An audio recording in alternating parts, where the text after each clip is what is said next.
Hello there and welcome to another episode of Cutting Through the Bullshit. I am your host, Dr. Stephanie Snyder, and I am a high performance mentor. Through my unique blend of strategy, mindset, and intuition, I help men and women to cut through the BS in order to create the life and business they desire. Hello, welcome. If you are new to my world, I appreciate you being here. I would love if you would connect with me on Instagram, Stephanie Snyder, Ph.D. over there, and hang out with me. Let me know you watched this episode, and I will reach out. We'll have a conversation about it because really, this is only the beginning. So today, we're going to talk about trusting yourself even when it's really uncomfortable. So prime example, and this has happened more than once, but I'm going to give you this example because it's a big one, right? And I've heard this time and time again from clients. They're like, well, I would really just love to trust my intuition on like the big things. And I'm like, okay, cool, right? Like you've got to practice with the small things first before you can trust it with the really big things. So to give you a little bit of backstory, I've always had a relationship with God. It's differed. There's been times that I've walked away. I am back. We have conversations daily, regularly, multiple times a day. And I typically check in, at least in the morning. Sometimes I do check in at night, but throughout the day I have conversations with my intuition, with my higher self, with God, however you want to call that, the higher being energy. I call it God. Some people call it universe, Mother Nature, whichever, okay? God resonates with me, so that's what I use. So I have those conversations pretty frequently, and for as long as I can remember, I've had a pretty good conversation going on with him. Like I remember being a child and being out in nature and just like talking to God and asking questions about like why is life this way? All the things that little kids ask. And we all want on some level to know that what we decide is the best thing for us, right?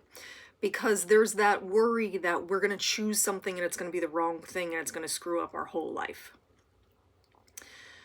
I've looked at choices a different way. I'm able to make decisions fairly quickly, but I don't look at choices as like, oh my God, I could screw this up. It's like, here's what I feel is correct in the moment, and maybe it comes back to bite me in the ass, right? Hypothetically, but I'm going to learn a lesson from it.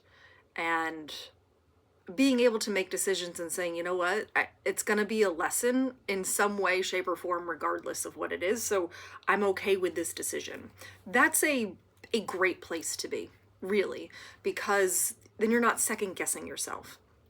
And so why am I talking about all of this? Well, there was a recent situation in which I sought counsel from friends, from family, from all the people. And I did listen to what they had to say for advice, but I didn't take it. And this is a similar instance to when I met my husband. So my husband and I, this past fall, celebrated 19 years. We've got 4 kids. We've lived in 2 different countries, I guess. Several different houses.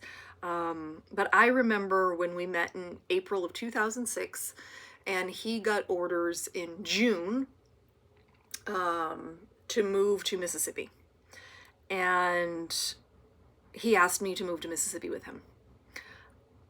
And I didn't know what to say. He was like, take some time, think about it, right? Like, but I'd love for you to move to Mississippi with me. And I sought out counsel. I asked everybody I knew, girlfriends, family members. I asked all the people that I knew, and every single one of them said, that's a terrible idea.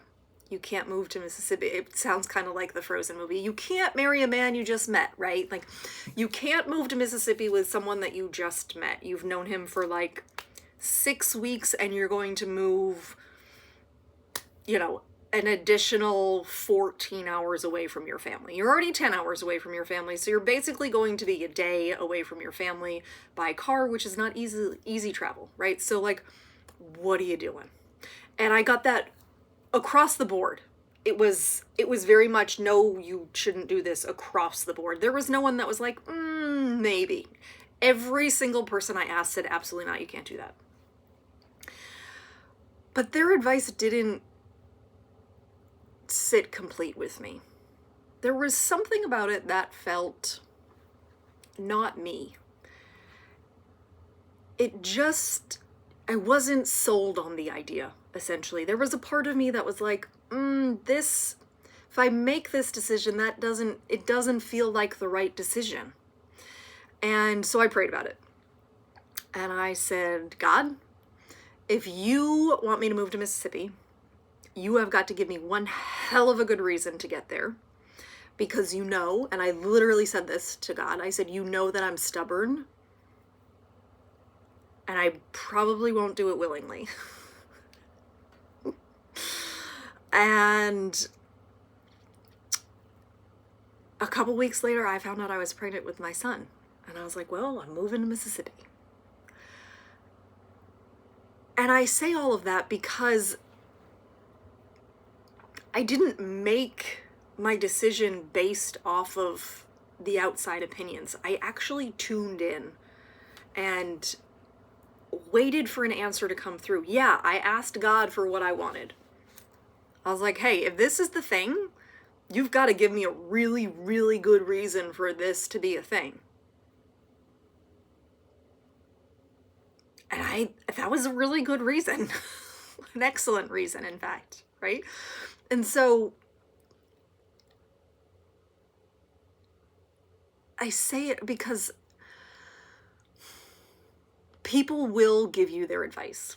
Everybody has an opinion on everything.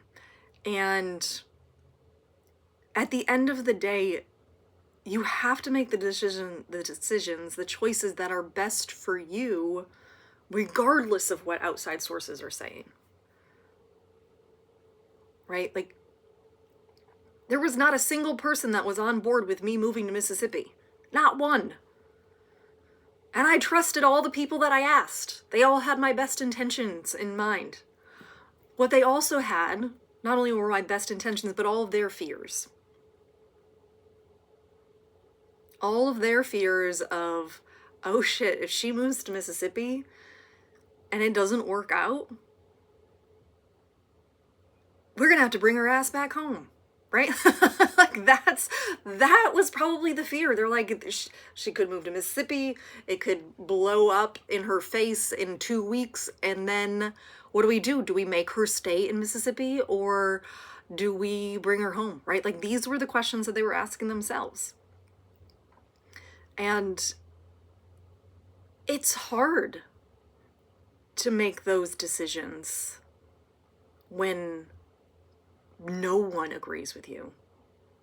Nobody sees it from your side. But the beauty of this, right, is that all of those people were going to love me regardless of what I did. Right? They were going to love me no matter what. Hopefully, right? And again, that's the beauty of surrounding yourself with people that do have your best interest in mind, but will also love you regardless of the decisions. And maybe you're not surrounded by a bunch of people like that. My guess is it's not that they won't support you, it's really that their fear is coming through louder than their love. And that can be an interesting thing to navigate as well, because while they love you and and often this is the word of, well, we're just trying to protect you, just trying to keep you safe, right, is what you'll hear a lot. But oftentimes it's not that at all. It's that it's coming from a space of fear. They're legitimately afraid that it could not work out the way that they think in their heads it's not going to work out. And so then they show up in that space of fear as opposed to love. Right? And saying that out loud, I know I've done this to my kids from time to time. Not intentionally, but just being like, hey, I love you so much, and I'm a little concerned that this is probably not the best choice for you. So can we talk it through? And I can see like where you're at. because I don't want it to come across as fear. I absolutely want to respond in a place of love and not, oh shit, if I make this decision, right? Like, you don't want to make decisions based out of fear. You want to make them out of love. And the best way you can do that is to start by loving yourself fully, completely, whatever that looks like, right? And then making decisions from that space.